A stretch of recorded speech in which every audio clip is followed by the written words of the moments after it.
Our cultural obsession with perfection is the virus that we should all really be worried about.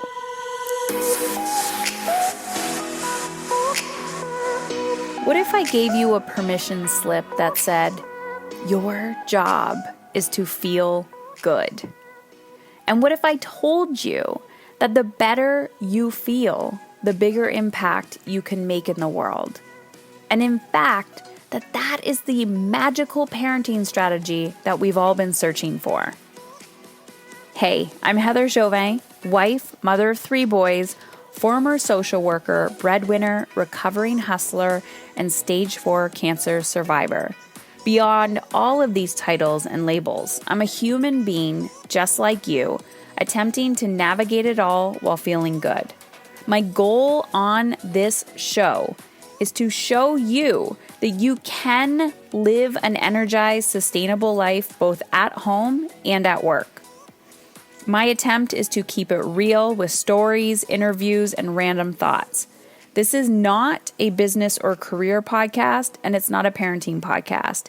It's both and so much more. You will laugh, you will cry, and you may even get a little frustrated with the truth you've been hiding from yourself. I believe all human behavior is a language, whether it's through your children, your health, or your relationships. And when you learn to listen instead of react, we begin to understand what it truly means to feel alive and in control.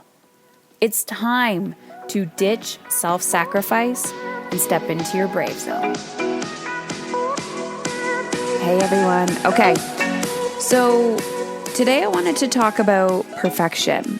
And perfectionism shows up in every area of our lives, right? Diet, culture, food, money, parenting, relationships, everything. How to run a business, every single thing. And the only reason why I can talk openly about this is because I am a recovering perfectionist. In a weird way, I feel like there's so many different types of perfectionism. You see the people that it looks perfect on the outside. When you look at everything, you're like, oh my gosh, it is perfect. They have to have the best of the best. Everything needs to be lined up. The house is perfectly clean. And then there's people who in their mind want to be that person, but just don't. So it's the opposite.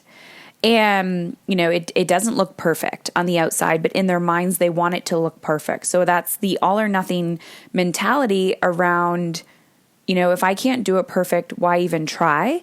And then the people that strive to be perfect and, meticulous about everything, but in their minds, it's never enough. So both of these people come from this never enoughness. And never enough is the core belief of like, I as a human being am not enough. And it shows up it manifests in so many different ways of your life. And this is why I always talk about challenging yourself and investing in yourself, because the second you choose to invest in yourself, challenge yourself, the perfectionism is going to come up. What if I don't succeed? What if I fail? What if? And a lot of times when I'm working with my clients in my mastery program, my mastery business program, and the Soul Elite program, it's really about alignment and becoming. I'm all about integration. I'm all about taking action. But what I often find is, perfection. Like the second they say yes to this, perfection. It could be around money. It could be around time. It could be around like, I didn't do enough. I'm not getting this. I didn't figure it out perfectly. I thought I would be further along, now, blah, blah, blah. And it's this shame, this internal shame around, I'm not enough. I'm not doing enough. I'm not resting enough. I'm not sleeping enough. I'm not parenting hard enough. I didn't do the right strategy. And it's just this like lack mindset. And it's annoying. It's annoying. And I get annoyed with myself too. So today I wanted to share a very personal story with you of how I am starting to break out of this perfectionism cycle. And I also want you to know that you're human. And anyone who pretends that they don't have these thoughts or beliefs of perfectionism is lying to you. I have never met anybody who has not gone into a new area of their life and resistance shows up. And it's really about how you master the resistance that really shows what you're made of and what you're willing to put in, and how you're willing to continuously show up to that resistance instead of running away from it. And that's all it is. People are like, I want to know the secret. I'm like, the secret is what you're resisting, what's incredibly uncomfortable for you, you have to run towards it. You do not run away from it. And, our brain has a negativity bias. So the negativity bias is always going to keep you safe. It's always going to say, that's uncomfortable. Don't go there. It's not hard. You just have to be willing to look at it. So I hear a lot of people say, I don't know what to do. I don't know what to do. Or, I don't have time for that. Or I'm so overwhelmed, I have no idea where to start. What's happening is your brain is getting the cue that you are now entering a new territory to break a pattern, to break a neural pathway. And the second you do that, your brain is going to be like, no, don't go there, don't go there. So what I've conditioned myself to do is, what do you want, Heather? What's the life that you want to be living? How do you want to feel when you're parenting? How do you want your children to feel? What's the legacy you want to leave? So I know what the vision is. I know what the desire is. And even if I don't know right away, it might be not this, right? I don't want to feel like shit. Okay, cool. How do you want to feel? And there's no right or wrong. But again, when you get in that mindset that there's a right or wrong, you don't take action. So I see people getting in this mental loop all the time, and it's truly a virus. It's what kills people because they wait and wait and wait and wait and wait until something explodes in their life and they end up bankrupt, broke, divorced. Their children are now out of the house and the relationship is beyond repair, or, they got to do some backtracking. And, they are on their deathbed and they're saying, dang, why did I live for everybody else? Why couldn't I give myself permission to go through the resistance? So today the story I'm going to tell you is about my food and fitness journey. So in July of last year, I started this fitness journey. And if you've been following me for a while, I've talked about it. And I applied for the program that I started around this time last year. So it was around April, May of last year.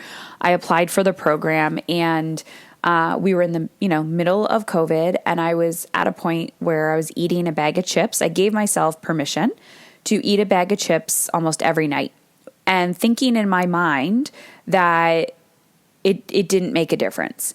Not only did it make a difference physically, but more energetically and emotionally. So I am somebody who would connect. Growing up, I was always lean. I was always considered a lean person. I was not athletic. I did not have any habits to move my body.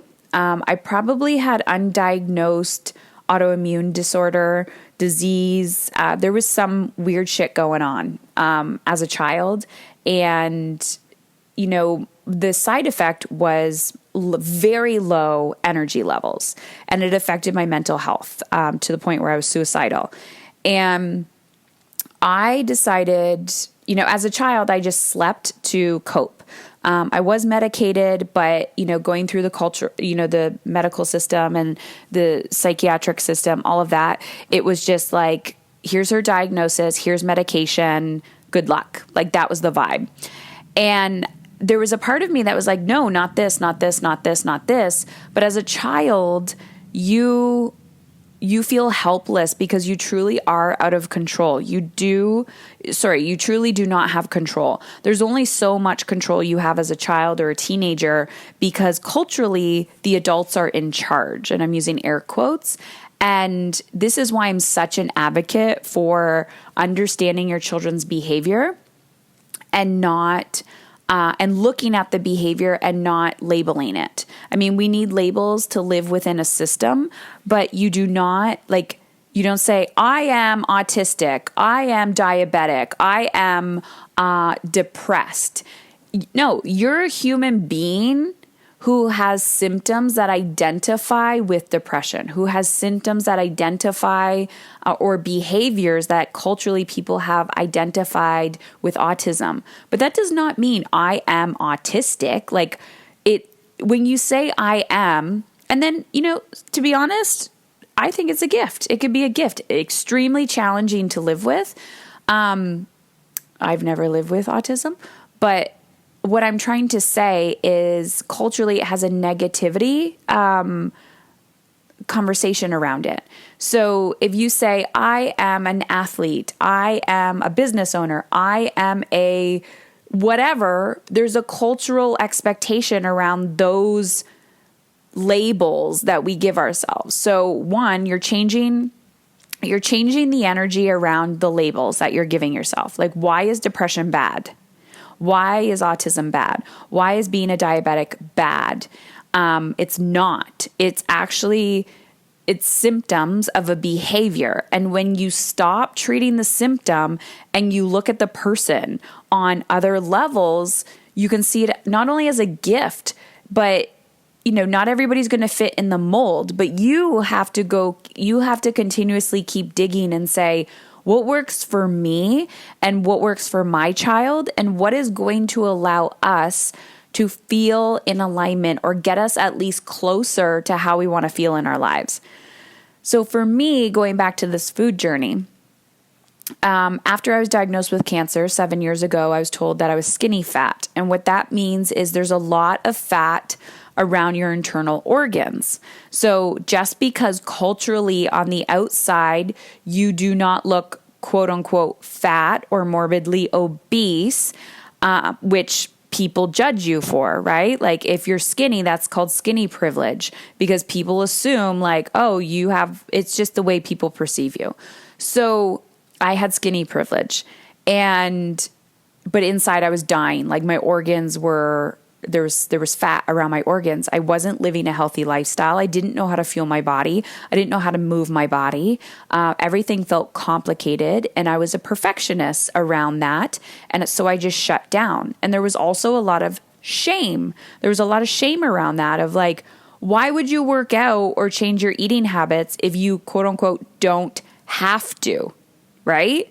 Because everything that we're taught around food and movement is related to culture, diet culture, not health culture, not wellness. Well, wellness culture is pretty fucked up, but not healthy living, not lifestyle, right?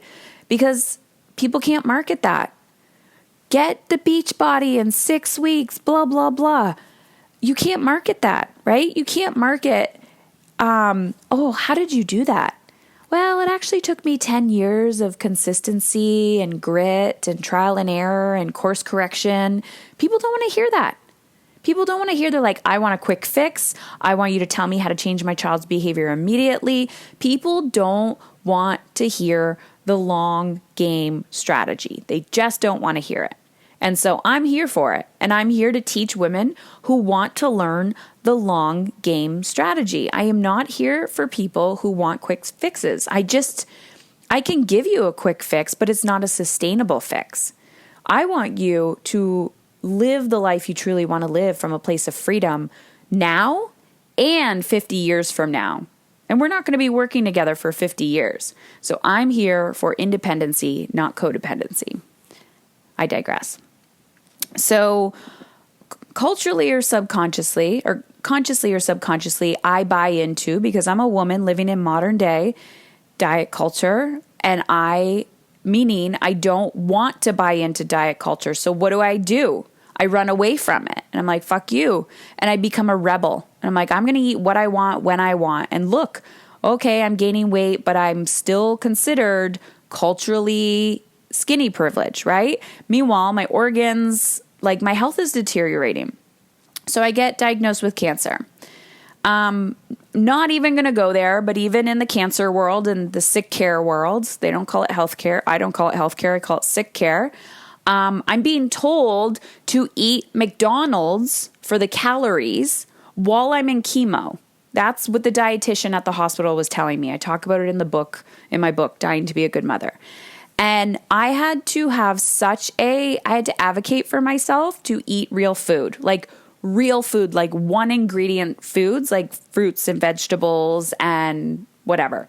They were forcing McDonald's and Ensure and all that shit down my throat because of the calories. And they're like, you need to eat calories. Whatever. I'm like, how do you not see this? Like, how are you brainwashed to believe that this shit is actually healing my body? All right. So I'm starting to wake up, right? I'm seeing how culturally manipulated everybody is. And I'm like, am I alone here? Why is this okay?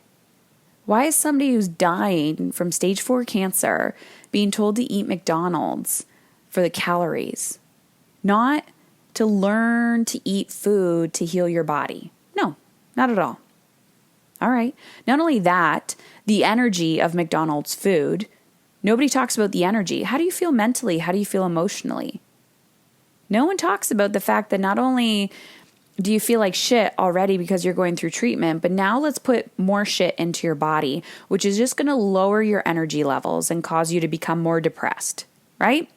So I'm saying no, not this. And I'm apparently being a rebel or bossy or, whatever, for taking a stand for how I want to feel. And this is why I tell women all the time, it is so incredibly uncomfortable to feel good and to feel alive because culturally we're taught not to as women. So feeling good is a rebellious act. It's a courageous act. Go back. July. Here I am starting this program with a competitive athlete in the fitness world.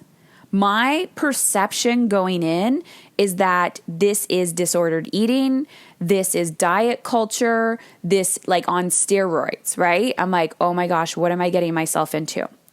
But there was a deeper part of me that was attracted to this woman that I worked with. She's 50 years old. Yes, of course, she has a rocking body, but I was more attracted to her mindset and the structure in which she ran her program because I knew she was going to kick my mental ass, okay?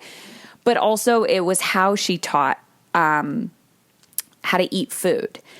And here's where the perfectionism kicks in. So we go from all or nothing. We go from not eating, not working out to running a marathon. We don't even learn how to put our shoes on or how to go for daily walks because that's not sexy. That's not sexy. Everyone wants to kill themselves right out of the gate.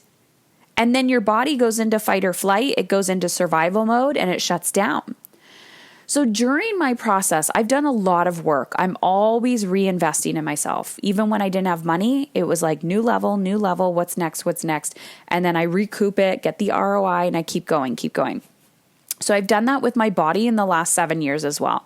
So I was getting to this point, my soul, everything felt aligned. It felt good to me. There was something I was attracted to with this woman, but my ego, my fear, perfectionism was terrified to join. So I joined.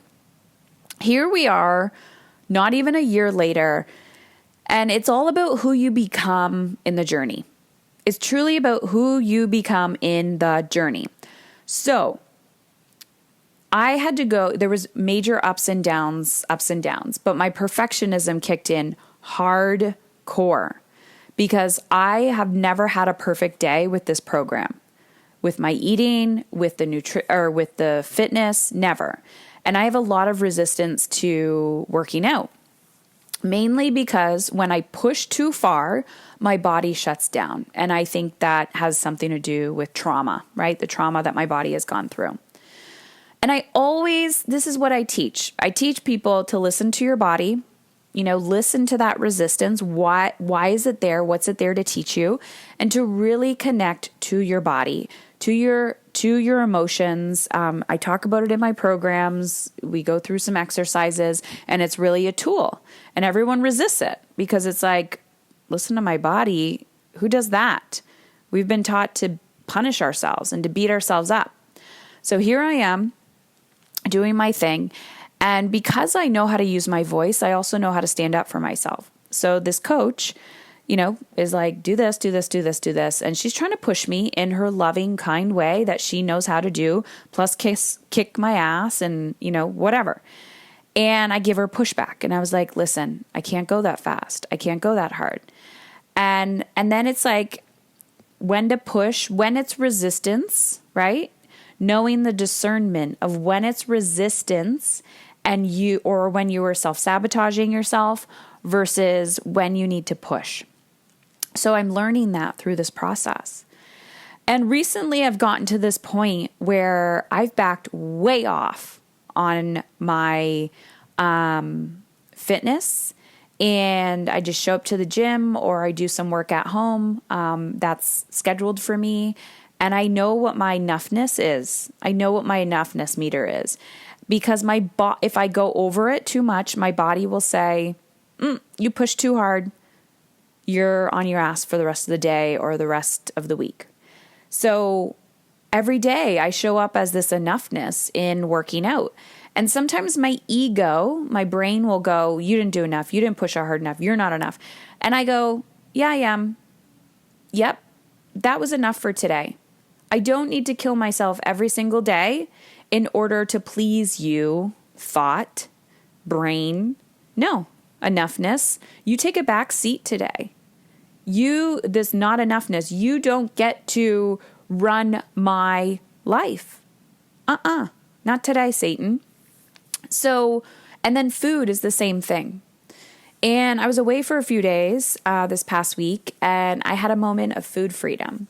And food freedom to me, and I don't know how others define it, but food freedom to me is when I can use a system to support how I eat, but I don't feel like a bad person if I go off of it. And that is food freedom to me. And that is what I've noticed with a concept that I teach called energetic time management. It's something I teach inside of my coaching programs. It's really about managing your energy, not your time. But so people get attached to their to-do list. And if they don't accomplish or complete their to-do list, they feel like a failure. And I get it. But I also realize the correlation and association with food and time. That if you don't follow a system to the T or it's imperfect, you have failed. And I was doing that with my food, but I didn't want to. So then I would just be a rebel and get angry and be like, fuck it, I'm not going to follow it. But I kept pushing and showing up for the resistance. And I got gritty and I said, I will figure this out. And I remember going back in every area of my life where I had to do the exact same thing. I will figure out how to stop yelling. I will figure out how to manage my children's behavior and feel confident about it. I will figure out how to run a thriving business. I will figure out how we can create freedom in our lives as a family. I will figure out how to create a deeper connection with my husband. I will figure out how to feel amazing in my mind and my body. And it's all the same concept. It's just in different buckets of our lives. And so now I stand here going, dang, I have so far to go in my food and fitness journey. But I see now that perfection was just there because I didn't trust myself. I didn't believe I could achieve something. And I also did not want to be judged for how I looked. And I know that that's something I can't control. Because since implementing this process, I've lost 30 pounds. My body has released 30 pounds and I've been able to keep it off. And it doesn't feel like a yo-yo diet. It's a lifestyle. It doesn't feel restrictive. I'm actually eating more food than I've ever had. And it's forcing me to create space for myself and watching my excuses and how I want to play small in my life. And I get really uncomfortable when people say, you look really good. Because sometimes I know that mirrors and reflects back to them where they don't feel good in their lives. But I'm done. I'm done playing small to keep other people safe because they're not willing to do the work or they just want to stay in a state of judgment. Because your judgment is yours to keep.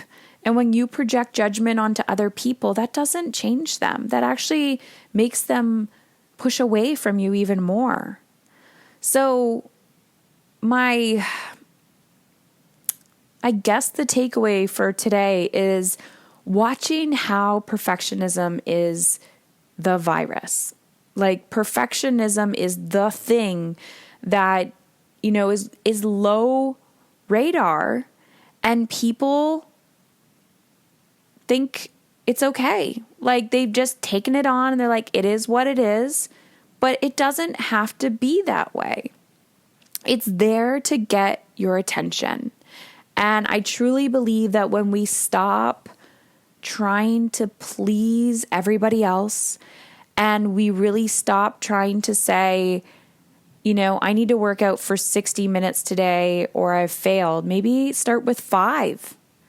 And it's going to feel easy. And you're going to be like, that still wasn't enough because I didn't punish myself. It is so fucking freeing when you commit to a journey and you're just, shitting your pants because you're so terrified. So I'm right there with you. And I want you to know that you're not alone. And if you're ready to take the next step, we're doing decision support calls for mastery and mastery business. And if you have no idea what a decision support call is, and you have invested in yourself in the past in some capacity, and you understand the benefit of personal development, both personally in your home, whether that's parenting, whether it's time management, whether it's your health, your marriage, your relationships, whatever that is, your time, your energy, and you're really attracted to my message, and you're like, there's something there. Now is the time to join. So there's always things that we're doing in our community. And in the month of April, we're doing something called the Courage Sprint. So now's the time to join because this is where we collectively make your shit easy, break it down, and take simple action. So head on over to Heather Chauvin, last name spelled CHAUVIN.com/mastery, MASTERY.